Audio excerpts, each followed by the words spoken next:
Mga kaloko, magandang araw po sa inyong lahat. So to this vlog, tayo po ay mangisda, mga kaloko. Ano to? Pugad.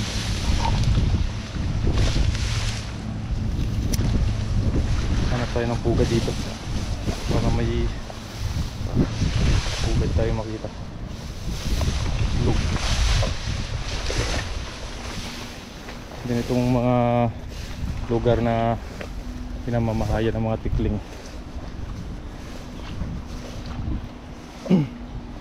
Yan, try natin mga kaloko maghagis din.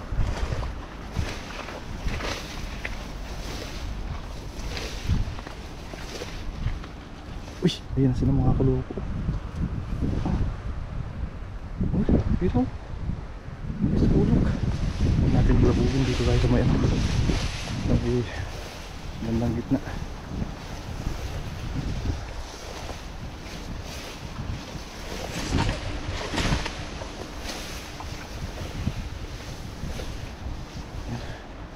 Try po natin dito mga kaloko.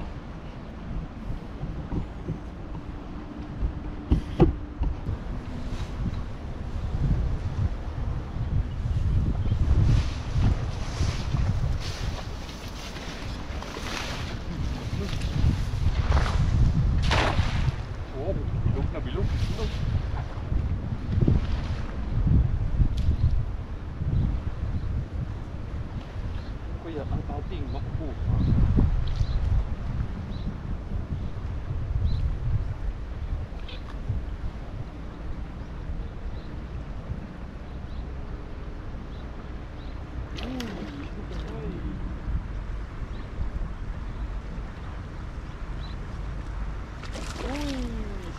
Ako pulang tilapia mga kalungko.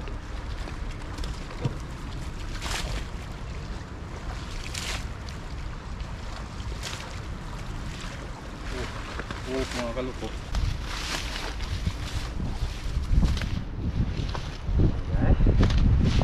Sus. Ito lang pala yung mga pulahan na to. Sila. Pag yung tubig mga kaloko tulad niya no, paikot-ikot lang. Yung mga tilapia kulay pula. Tsaka yung ano niya kasi mga kaloko, yung sa baba niya po kasi buhangin.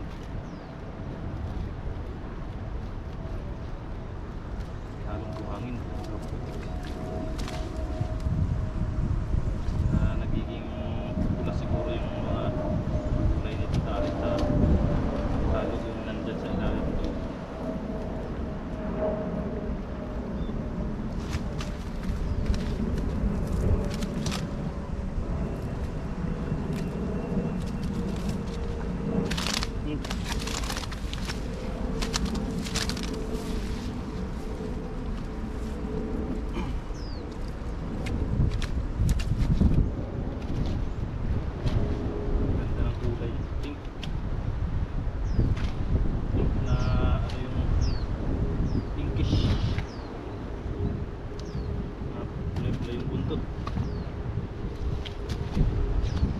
Talagang matataba talaga mga kaloko.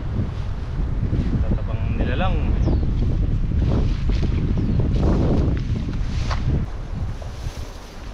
Diyan tayo ulit mga kaloko mag-aagsa.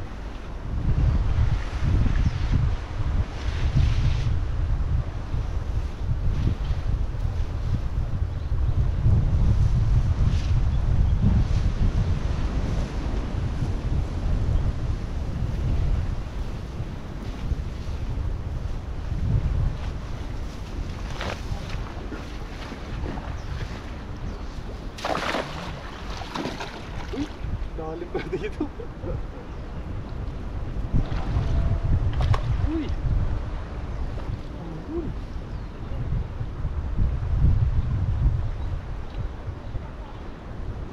Oh, ino.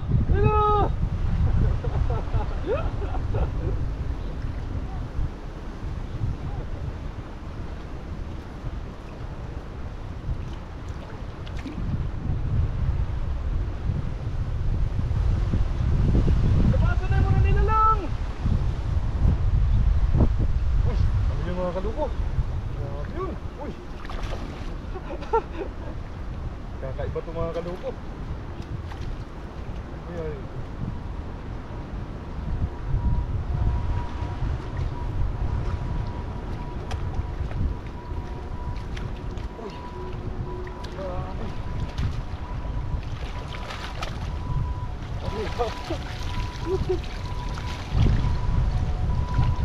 ko kung ano yung bumulwak sa ano, ilalim eh.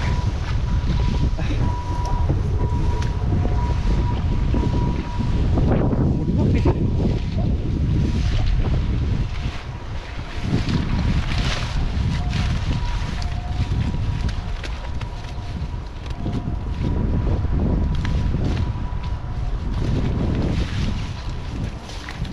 Ito yata kita mga kaloko.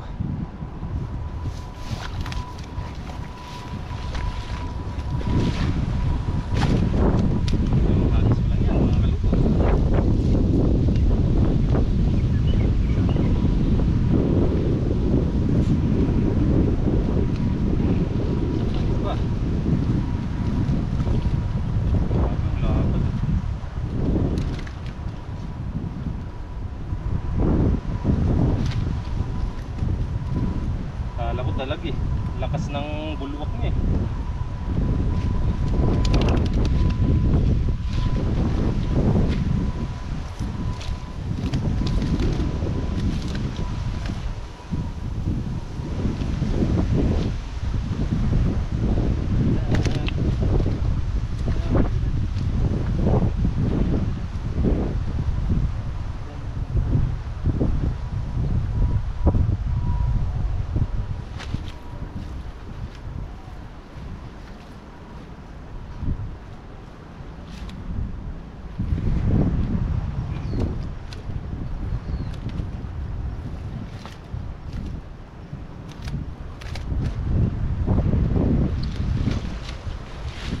Hagis pa mga kaloko.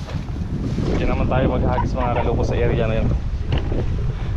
Doon banda sa may dulo kasi nakapaghagis na tayo dyan. Doon naman tayo. Banda sa may banda doon sa malayo.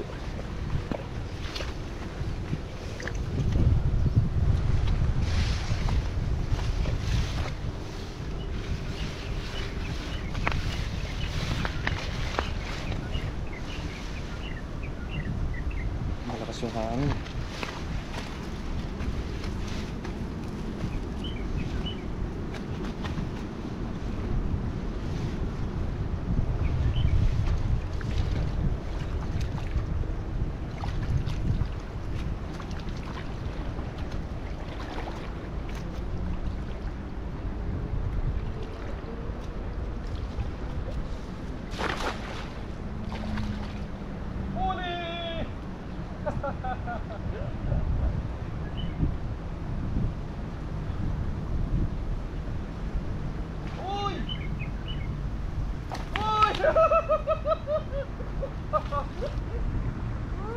Grabe mga kaloko, bakit no?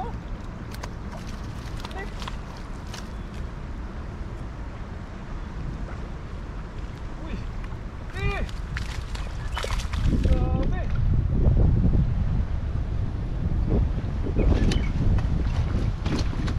Uy!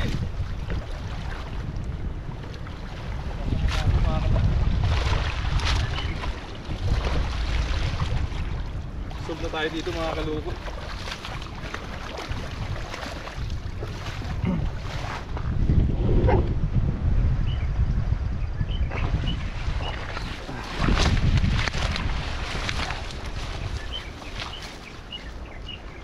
Yes sir.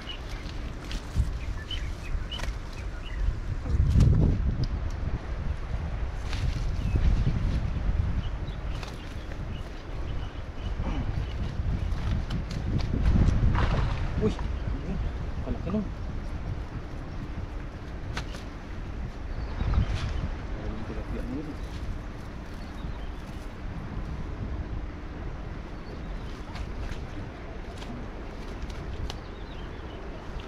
Nakakahuli pa rin yung dala natin. Pwede pa.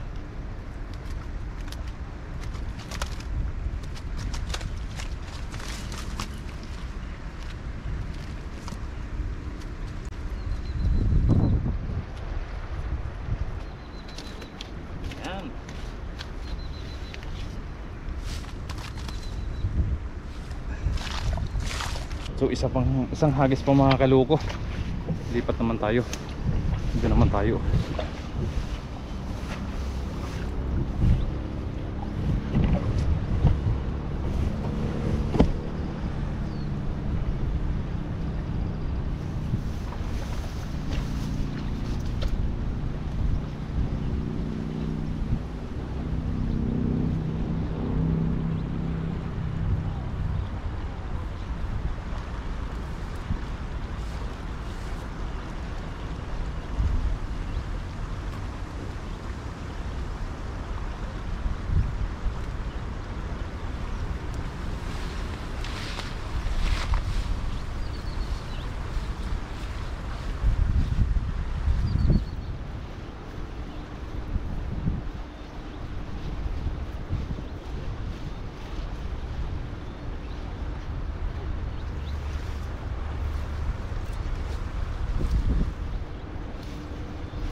Tara mga kalugo, patapos tayo pa.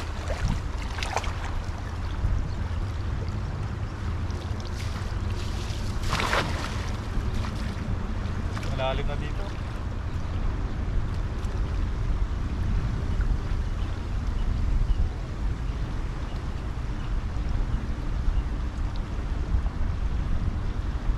Grabe, pag bumaha siguro mga kalugo ito, pupunta dito yung mga bato, yung mga buhangin. Tapos pag natigil na yung baha, dyan na lang, hanggang dyan na lang yung tambak niya. Hindi na siya napunta rito. Hindi na natuloy.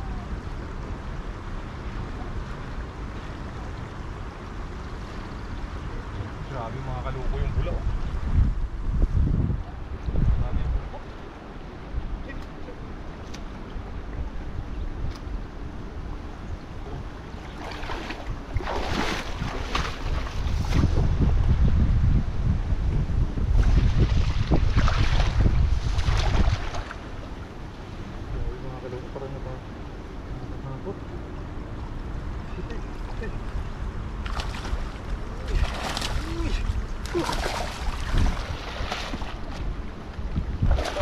Tilapia yan.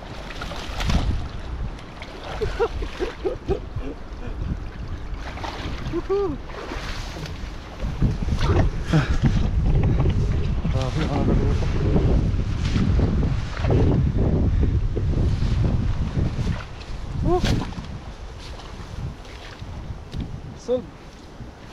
Solve na tayo talaga dito mga kaluto. Grabe yung bulwak ng tubig. Sobrang laki naman kasi mga kaluko ng mga tilapia na to. Parang nakakatakot yung tubig pag bumulwak siya.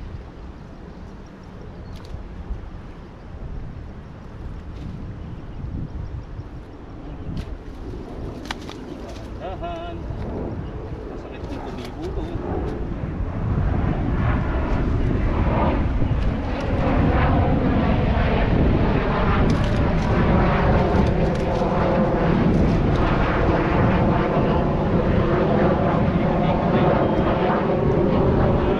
Fighter ng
sa isang bansa, kung ano yung bansa mo, yun na lang asikasuhin mo, hindi yan na yung mga karatig bansa mo pa na.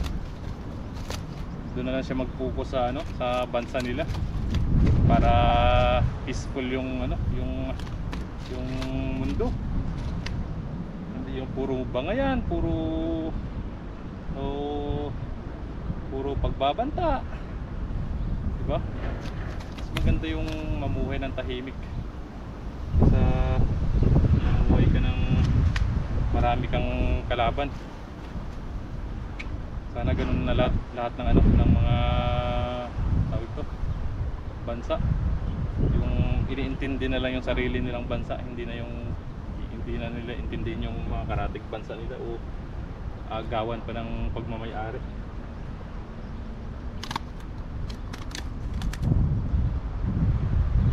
Yung mga kaloko, silid na po natin ito.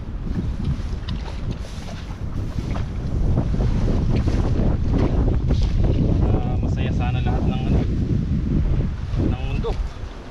Walang iniisip na, walang inaalalang ano, aray ko. Walang inaalalang gulo. Sarap mamuhay ng tahimik mga kaloko. Walang kaaway. Naalala na baka mayroong sitira sa'yo sa likod. Diba mga kaloko, no? Sarap ng buhay na gano'n. Yun, pilit lang po natin ito mga kaloko. Nag-aaya na yung ibang kasama natin na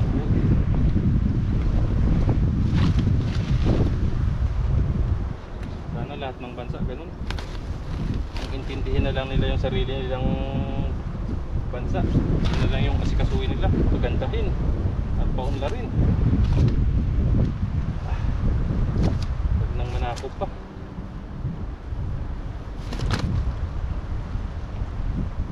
Siguro napakaganda siguro ng ano, no?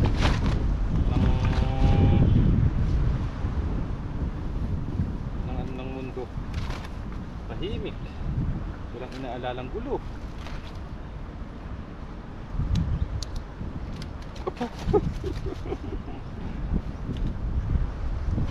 Kung ako lang may mga kakayanan mga kaloko, kung ako lang may kakayanan, wala, ako may kapangyarihan ako. Yun, ganun mga kaloko yung ano, pag-uusap-usapin ko lahat sila mga kaloko, mga presidente. Tapos pagbabatukan ko pag hindi pumayag mga kaloko. Intindihin nyo lang yung sarili nyong bansa. Hindi kayo papayag. Kaya sa inyo hanggang sa tumino ba.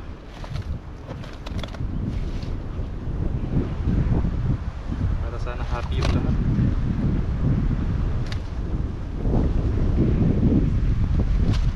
Mga kaloko, silip na po natin.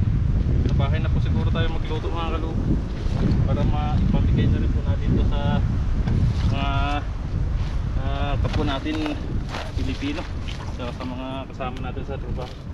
Yan mga kaloko, God bless po sa inyong lahat. Sana po magkaroon na po ng peace